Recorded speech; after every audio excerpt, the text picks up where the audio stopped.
সুখটা আসলে যার, যার নিজস্ব ব্যক্তিগত একটা ব্যাপার। আমাদের তো এখন অনেক ভালো, ভালো কাজ হচ্ছে। সিনেমা বলো, নাটক বলো। ১ম ভালোবাসাই আমার আসলে শাড়ি। আপু শুরুতেই জানতে চাই কেমন আছেন? আছি। আলহামদুলিল্লাহ ভালো আছি। শাড়িতেই নারী বেশি সুন্দর। সেক্ষেত্রে আপনি একটু বেশি শাড়িটা পছন্দ করেন। তো শাড়ির প্রতি এই ভালো লাগাটা যদি একটু শেয়ার করতেন। শাড়ির ভালোবাসাটা আসলে শুরু হয় একদম ছোট বয়স থেকে। মাকেও সবসময় শাড়ি পরে থাকতে দেখেছি এবং আস্তে, আস্তে যখন বড় হলাম আর আমি যেহেতু নাচের একজন শিল্পী আমাদের শাড়িটা পরতেই হয়েছে। শাড়ি পরতে আনকমফোর্টেবল তো নাই বরঞ্চ আমি অনেক অন্যান্য পোশাকের থেকে আমি শাড়িতে অনেক বেশি কমফোর্টেবল। ১ম ভালোবাসাই আমার আসলে শাড়ি। আসলে প্রত্যেকটা কাজের তো একটা সময় থাকে। এখন যে আমরা অত ওরকম কাজের ব্যস্ত থাকি তা তো না। এখন তো ১ম আসলে সংসার, বাচ্চারা যদিও বাচ্চারা এখন বড় হয়ে গেছে তাদের ওরকম করে তাদের পেছনে আর ব্যস্ততা থাকে না। আর খুব মানে গত কদিন আগে অল্প মাস ৩ হলো মেয়েকে রেখে আসলাম দেশের বাইরে পড়াশোনা করতে। আর একটু কাজ কমে গেছে যতই যাই বলো।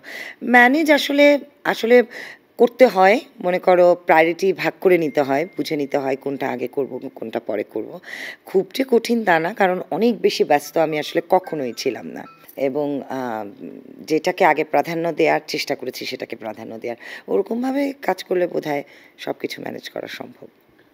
সংসার জীবনের কথা বলছিলেন। আসলে সংসার জীবনে সুখে থাকার জন্য কি, কি দরকার বলে যদি একটু খুব কঠিন একটা প্রশ্ন। সুখটা আসলে যার, যার নিজস্ব ব্যক্তিগত একটা ব্যাপার। আম কারো হয়তো ঘরে বসে রান্না করলে সুখ লাগে, কারো হয়তো সংসারে আম ঘর গুছিয়ে সুখ পায়। এটা আসলে বিশ্লেষণ করা খুব কঠিন।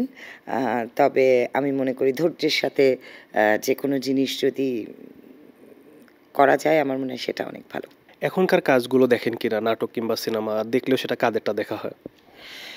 আমাদের তো এখন অনেক ভালো, ভালো কাজ হচ্ছে। সিনেমা বলো, নাটক বলো, সময় করে যে ওরকম করে দেখা হয় তবে তা হয় না। কিন্তু কিছু, কিছু কাজ আমি দেখি এবং ভীষণ ভালো লাগার অনেকগুলো কাজ আমি দেখেছি। নাম এই মুহূর্তে একটা ওরকম করে মনে পড়ছে না। তবে আমাদের দেশের ডিরেক্টর বলো, আ অনেক ভালো, ভালো নাটক এবং অনেক ভালো, ভালো ওটিটি অনেক ভালো, ভালো কাজ করছে।